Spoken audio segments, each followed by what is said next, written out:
2024년도 이제 새벽 기도회가 또 이렇게 시작하게 되었습니다. 우리 물론 다른 모든 분들도 축복을 받고 또 하나님의 은혜 가운데 살아가지만 첫날을 기억하고 첫 제사를 또 첫 제물을 하나님 앞에 올려드리는 것은 하나님 앞에 굉장히 중요한 것입니다. 그래서 요한계시록의 말씀에 보면 나는 알파와 오메가고 처음과 마지막이고 시작과 또 끝이다, 이렇게 이제 기록이 되어 있습니다. 우리의 삶의 시작이 참 중요하죠. 우리 속담 가운데 시작이 반이다라는 말도 있잖아요. 우리가 믿음을 가지고 시작하는 것은 이미 하나님이 우리 가운데 일하고 계신다는 사실을 오늘 이 새벽에 꼭 기억할 수 있기를 바랍니다. 내 마음에 소원함을 주시는 분은 하나님이십니다. 내 생각과 마음을 인도하시는 분도 하나님이십니다. 누군가를 전도할 때도 이 복음의 역사는 우리의 역사가 아닙니다. 우리는 도구로 사용될 뿐입니다. 그래서 어떨 때는 바로 열매가 맺혀지지 않아서 속이 상하지만 하나님은 그때를 항상 기다리고 있습니다. 내 잔이 이렇게 넘쳐야 되거든요. 계속 달아보십니다. 하나님의 역사는 항상 바쁘게 빠르게 이래 움직이기보다는 기다리는 것 같아요. 우리의 믿음의 분량이 찰 동안 기다리고 기도의 분량이 찰 동안 하나님은 묵묵히 기다립니다. 그리고 행함의 축복도 마찬가지입니다. 모두가 복을 받지만 믿음은 반드시 행함이 따라와야 됩니다. 성경에서 말하고 있는 게 믿는다라고 말하지만 믿음만을 요구하는 게 아닙니다. 믿는 삶의 행함의 모습들이 따라와야 하나님의 온전한 축복을 누릴 수가 있기 때문입니다. 기다리는 시간들이 길고 또 힘이 들고 또 눈물이 날 때도 있지만 결국에는 우리는 하나님의 인도를 받는 사람들입니다. 그래서 오늘도 우리 성도님들이 새벽을 깨우며 또 하나님께 나와 기도할 때 하나님이 여러분들의 또 그런 마음들을 굉장히 기뻐 받으신다는 것을 꼭 기억할 수 있기를 바랍니다. 이미 하나님의 역사는 여러분들을 통해서 이제 한 걸음 한 걸음 시작되고 있다는 사실을 꼭 기억할 수 있기를 바랍니다. 오늘 이 본문 1절에 보면 그러므로 우리는 들은 것에 더욱 유념함으로 이렇게 되어 있죠. 들은 것에 더욱 유념함으로.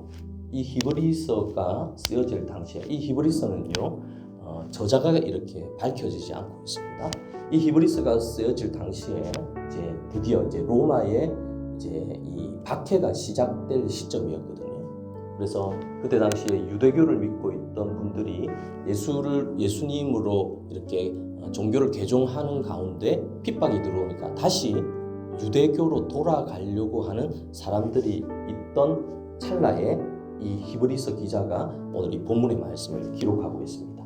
그래서 우리는 들은 것에 더욱 유념하며, 우리가 복음을 들었습니다. 그때 당시에 있는 히브리서 당시에 있던 사람들도 복음의 참 의미를 들었지만 환난과 고통과 여러 가지 아픔이 오니까 들은 것에 마음을 잃어버리는 경우가 되게 많았어요.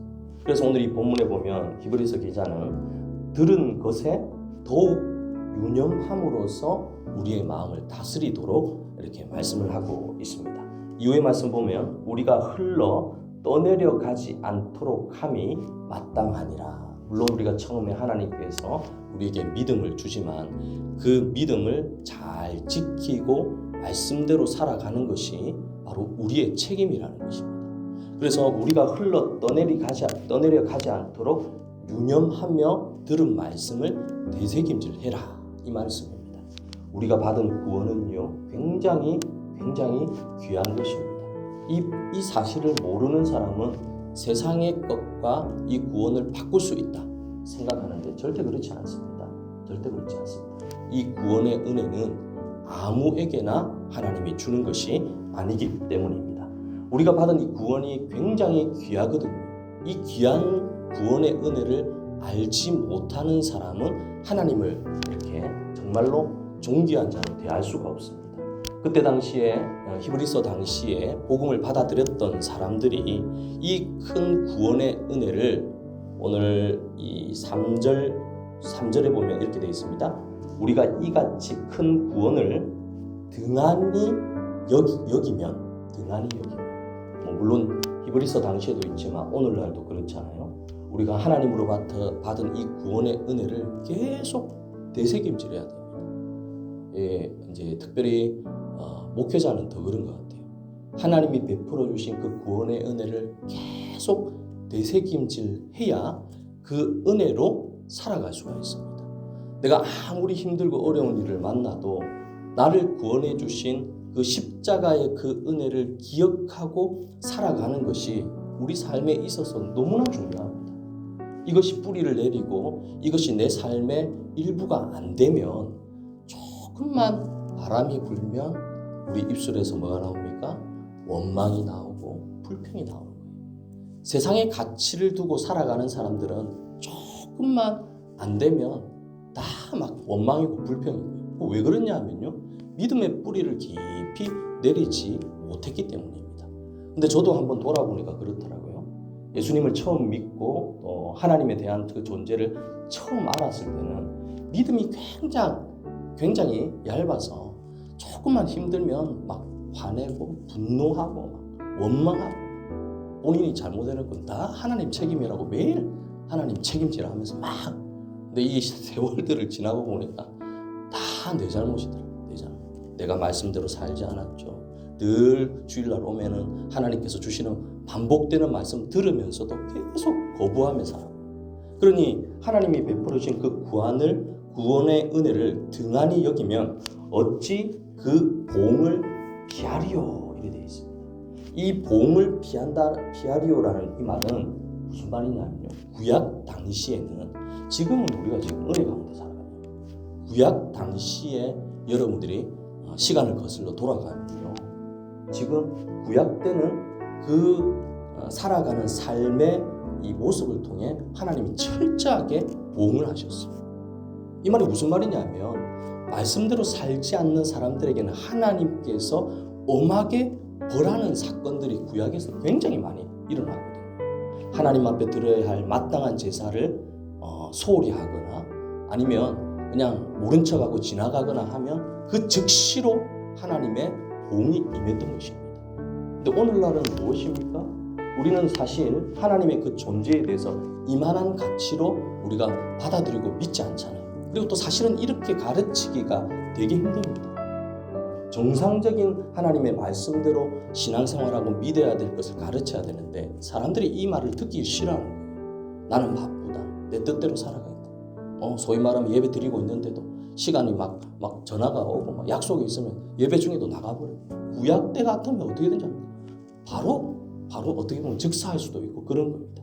그러나 우리가 구원의 은혜를 하나님의 예수 그리스도 통해서 받았기 때문에 어쩌면 우리가 그 은혜로 살아가는데, 그 은혜로 살아가는 것은 바로 그 구원을 등한히 여기며 살아가면 안 된다는 것입니다. 하나님께서 우리에게 주신 이 구원은 선물이죠. 그 은혜로 말미암아 너희가 구원을 받았나니, 이것이 너희에게서 난 것이 아니라 하나님의 선물인데, 이 귀한 선물을 우리가 받고도 감사하지 못하고 내 뜻대로 살아가 봐요. 그것이 오히려 하나님이 정말로 싫어하는 것이거든요. 생각해 보세요. 내가 어마어마한 가치를 한번 얘기를 해볼게요. 우리 세상의 기준으로 내가 어떤 분에게 아무 그 이유도 없이 그냥 자동차 한 대를 선물로 줬어요. 선물로 줬는데 아이고 감사합니다 하면서 그 감사한 마음을 가지고 준 선물을 가지고 그 마음을 가지고 정말 기뻐하고 즐거워하며 살아가면 마음이 어떨까요? 아이고 참 내가 선물을 참 잘 줬다. 막 이렇게 또 주위에 있는 사람들을 돕고 또 뭐 주일날 예배도 태워다니고 막 이렇게 하면 아이고 기쁘다 하는데, 준 선물을 가지고 자기의 쾌락과 즐거움을 위해서 막 살아간다고 생각해 보세요. 준 사람의 마음이 어떨까요? 내가 일하려고 이걸 줬나? 이런 마음이 들지 않겠습니까? 바로 우리 하나님의 구원도 마찬가지입니다. 여러분들이 정말로 이 세상에 힘들고 어려운 삶을 살아가지만 하나님께서 귀한 이 구원의 은혜를 주셔가지고 오히려 우리의 삶이 행복하고 주님의 뜻 가운데 보호받고 살아가도록 하나님께서 정말 은혜를 베풀어 주셨는데, 그 구원을 등한히 여기며 살아간다면 하나님의 마음이 정말로 아플 것입니다. 사랑하는 성도님들, 우리에게 주신 이 구원의 은혜를 오늘 이 새벽에 마음에 깊이 새겨서 감사하고 또 감사하여서 여러분들의 삶에 힘들고 어려운 사건들을 이기며 갈 수 있는 이 은혜가 저와 우리 성도님들에게 있기를 간절히 바랍니다. 제가 이 본문의 말씀을 읽으면서 옛날에 제가 그 축구 선수 이영표 선수 그 간증이 좀 생각이 나더라고요. 이영표 선수는 그 모태 신앙이 아니거든요. 그래가지고 중간에 친구들이나 가까이 있는 지인들을 통해서 전도를 받은 사람입니다. 근데 이분들이 주위에 있는 분들이 계속해서 복음에 대한 얘기를 되게 많이 해요. 예수님이 누구신가? 예수님이 너를 위해서 죽으시고 부활하시고 또 장차 오실 것이다. 예수님은 너를 사랑한다. 늘 주변에 있던 분들이 이 얘기를 계속 하다 보니까 자기는 교회를 안 다녔대요. 그런데 복음이 무엇인지를 너무 많이 들어가지고 예수님이 누군지를 이제 자기가 알게 되었대요. 그래서 한 날은 이제 그런 생각이 들었대요. 진짜 하나님이 계신가? 그렇게 이제 생각이 들어가지고 본인이 이제 기도를 하는데 기도를 했대요. 그러면서 컵을 한 잔 책상에 두고 하나님이 정말 살아계시면 이 컵을 오른쪽이든 왼쪽이든 하나님 내가 눈을 감고 뜨면 옮겨지는 이런 사건들을 보면 내가 그걸 믿겠다 이렇게 얘기를 했대요. 여러분 기도 막 하고 눈을 탁 떴는데 컵에 잔이 그대로 옵니다. 그대로.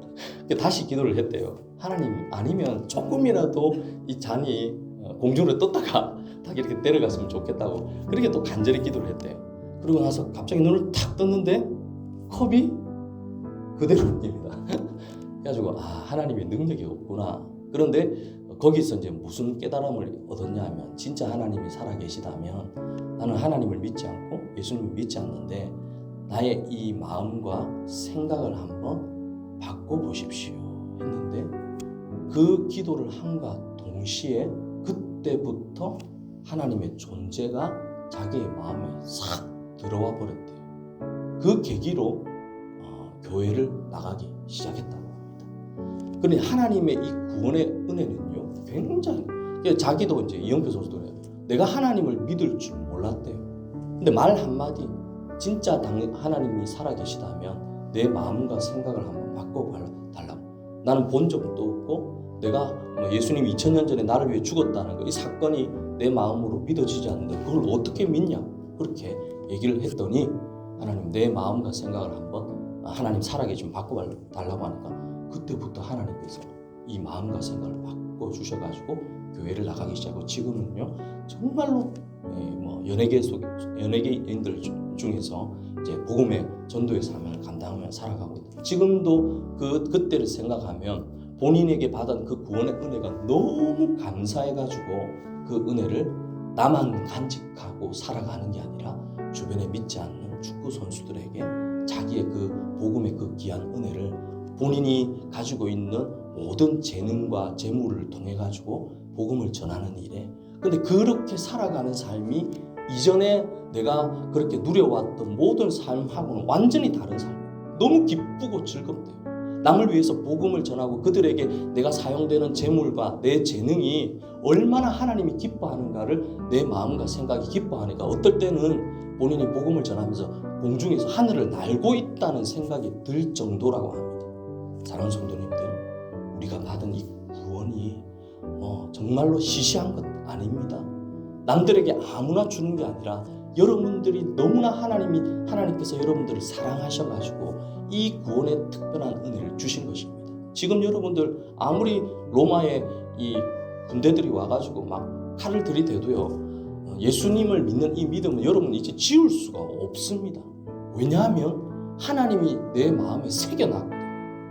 이제는 우리는 이 세상의 방식대로 살아갈 수가 없습니다. 전에 제가 한번 얘기 들었잖아요. 제 아는 동생은요 아예 이제부터는 예수 안 믿겠다고 작정하고 교회를 박차고 나왔는데 그때부터 찾아오는 그 두려움이 자신의 삶을 얼마나 무섭고 두렵게 하는지 다시 교회로 돌아올 수밖에 없는 그런 삶을 살 수밖에 없대요. 예수 안에 살 때가 가장 힘들고 어려운 일이 있는데 안전하고 오히려 덜 힘든데 세상 밖으로 나가버리니까 너무 두렵고 무서워 아무것도 할 수 없을 정도의 두려움이 찾아오더라는 거예요.